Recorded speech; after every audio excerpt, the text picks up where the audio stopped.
Happy Wednesday, everyone. Welcome to another video here on The Topics. Before we start, make sure to drop your like, subscribe, so you don't miss these next news. Today, we have very important news, not only on crypto side, but also on the political spectrum. So stay tuned and let's jump right into it.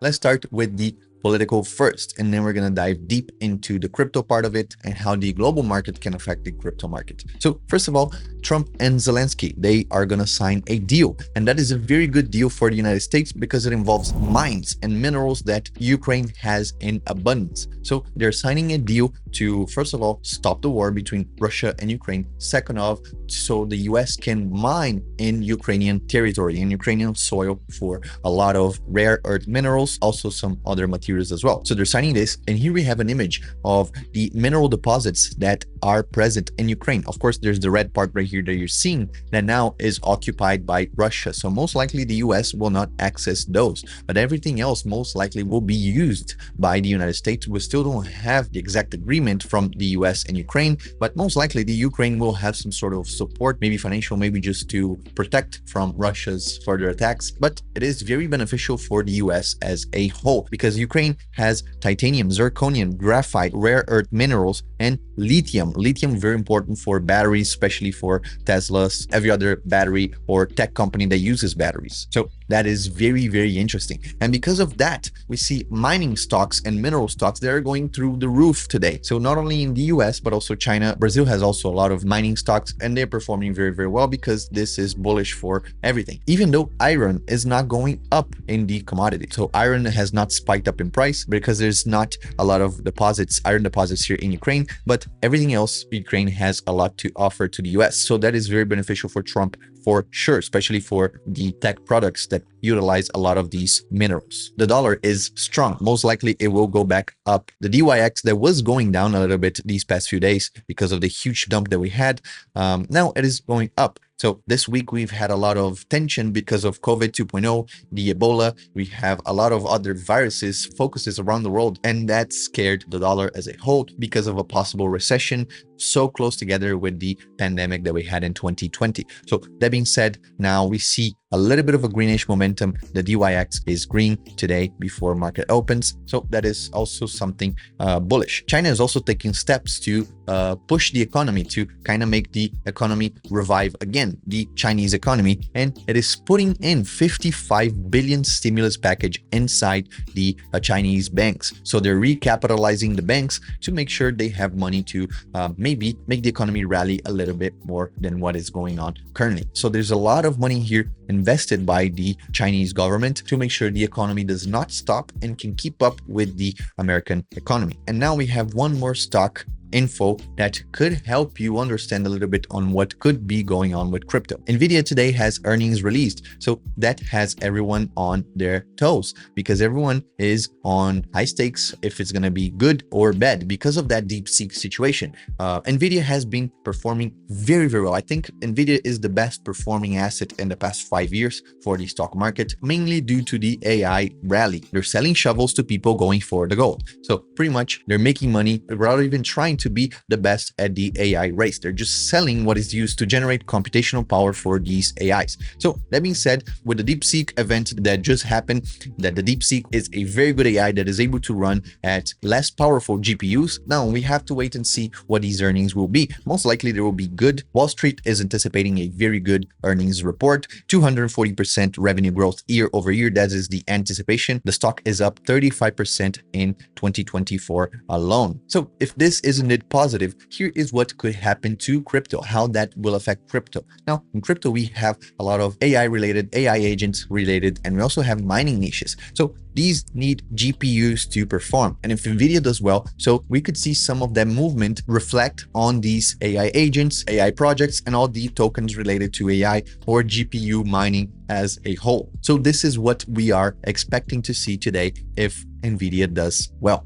So that being said, now let's start talking about crypto itself. So let's start with Bitcoin. Bitcoin not doing very good. On the daily, it looks oversold. On the 4 hours, it does look ugly. We are on the oversold and falling. We got to a bottom of $86,120 yesterday, and now it seems that it tested. If we had an EMA right here, it seems like it tested the EMA, but still doesn't have enough bullish momentum to go up towards the $90,000. So now most likely we will get close to the 85 once again. Something that we could see and most likely we will see is that the $91,000 will become now a resistance. And why is that? Because the average price for new money in crypto, especially in Bitcoin, is around that $91,000 mark. So new money, people who got in after Trump's election, people who got in after the pump, they got in at an average price of $91,000. And $91,000 was a very strong support for Bitcoin. And now that we are below that, it will act as a psychological number for people who are holding, because people have been buying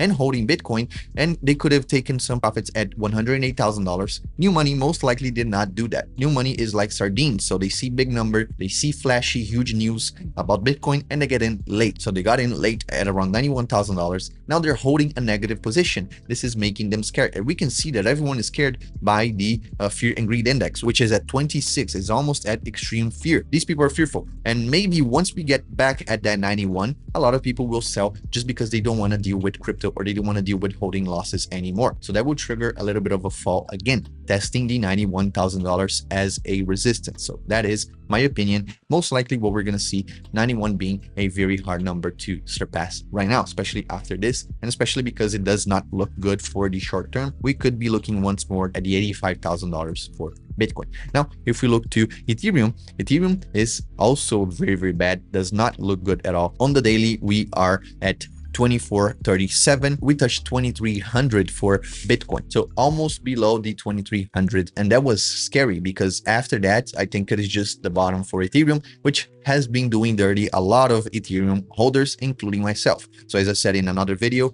and a few videos before, I'm trying to see a way to get out of Ethereum at the best possible price so that I can focus on other coins, other tokens that have more probability of success in this cycle. So if you want to recommend anything, let me know down in the comments and we can take a look at it together, maybe in a video, or maybe I can just do my due diligence by myself. So anyways, comment down below if you want me to look at any Ethereum alternatives other than Solana, which I already have. So Ethereum not doing good either. Solana, even if it's doing bad, it is still better than Ethereum for the only reason that it has volume and has a lot of implied volatility. So you could be buying the bottom, maybe you're going to see 20 to 30% drop, but you could also see 20 to 30% increase in a matter of a few days, which Ethereum doesn't seem to be getting green days at all lately. So the RSI is ridiculously low for Solana, around 25 right now, and we still seem that we're going to be dropping more. The 4 hours looks bad just as we see that we went back above the super oversold. Now we're getting back into the oversold territory. Solana got to a bottom of $132. So very crazy.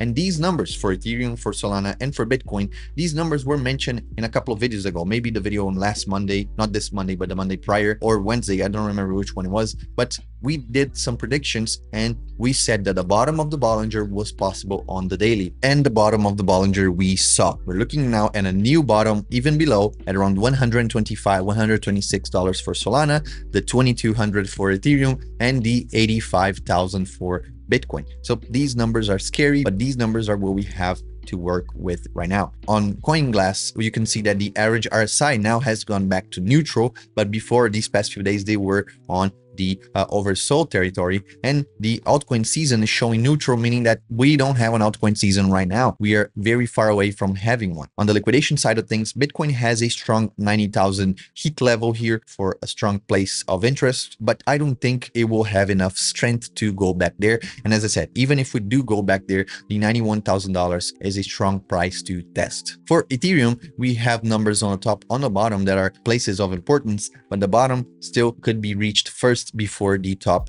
mainly because Ethereum doesn't seem that it has a lot of strength to test it out. For the liquidation heat map, we can see that it is a little bit unbalanced between the long and the short side. This was only one-sided yesterday and the day before. It was very one-sided. It was just a lot of people getting liquidated. And now you can even see that now we only have around 400 million in liquidations, but yesterday this number was $1.4 billion, which is the same amount of the hack on Bybit. So 1.4 million in Ethereum, now 1.4 million liquidated from the market. That is a crazy coincidence. So now longs are still getting wrecked, which could show us that the bottom for today is not in yet. So we will have to keep looking into it. But before we end the video, I want to end with something to say. Well, a lot of people who are new into crypto, who have not seen other cycles, they are very scared right now. But if you look at it, we have the lowest drawdown since the first cycle. Now we are around the 20 to 25% drawdown from all-time high. Meanwhile, from 2018 to 2021,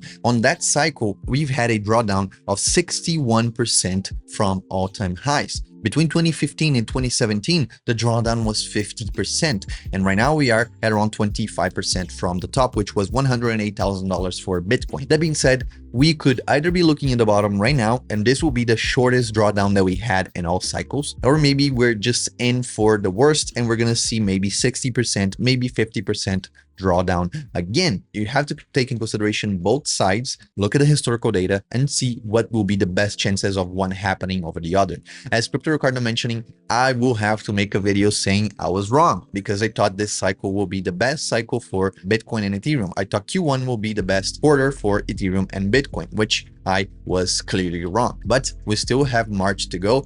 Honestly, I don't think March will be able to fix everything wrong that happened with Bitcoin, but usually I'm tending to be a Kramer here. So maybe now I have to say that Bitcoin is going to go down so that Bitcoin can go up. I'm okay with being the crypto Kramer here. It doesn't matter, especially if Bitcoin, Ethereum, and the crypto market as a whole goes up. But again, these graphs that I showed right here, they tend to show you the bigger picture. Now, I want to end with this picture right here. There's a lot of people who bought in, as I said before, that $91,000 range. There's a lot of people who bought in for the first time. They're the first time into crypto, and they bought in because there was this huge narrative of Bitcoin going up. Michael Saylor is buying every week for the next 52 weeks or whatever. And there was the huge bullishness on Bitcoin. So everyone's saying Bitcoin narrative is strong. Bitcoin is strong. We are in for the tech. We are in for crypto. We're in for Bitcoin. Bitcoin best orange token ever. But now that Bitcoin is at $86,000, we don't see a lot of people interested in that. We don't see a lot of people saying, hey, Bitcoin is so strong and now it's super cheap. It's time for us to get into it. Or, hey, Solana is super strong, but it got wrecked because of these meme coins, because of these political tokens. We have to buy it super cheap. XRP, super cheap. All of these tokens, no one is talking about them right now. We have extreme fear, and usually you have to buy on extreme fear and you have to sell when there's extreme greed. This is usually the advice that we hear from people, especially from the stock market. You sell at the sound of violence and you buy at the sound of cannons. So now we're seeing a lot of panic, a lot of fear. We should be looking into DCA or into buying for the first time Bitcoin at these prices. Again, not financial advice, but if you have positions open and you're holding a negative position, if you have capital, maybe now it's time for you to DCA a little bit. If you're new into crypto and you're saying, when is the time for me to get in? Well, you should consider getting in right now. Usually people have the best returns when they buy at worst prices. So 86, 85, 82, $80,000. These could be huge opportunities for you to buy Bitcoin at a discount. So with this image, I want to end today's video. I hope you guys enjoy. If you did, don't forget to like, subscribe, and turn on notifications. Please also make sure to comment down below some tokens that you would like me to see, to take a look at. This way we can chat in the next video. So thank you very much. I'll see you guys on Friday. Peace.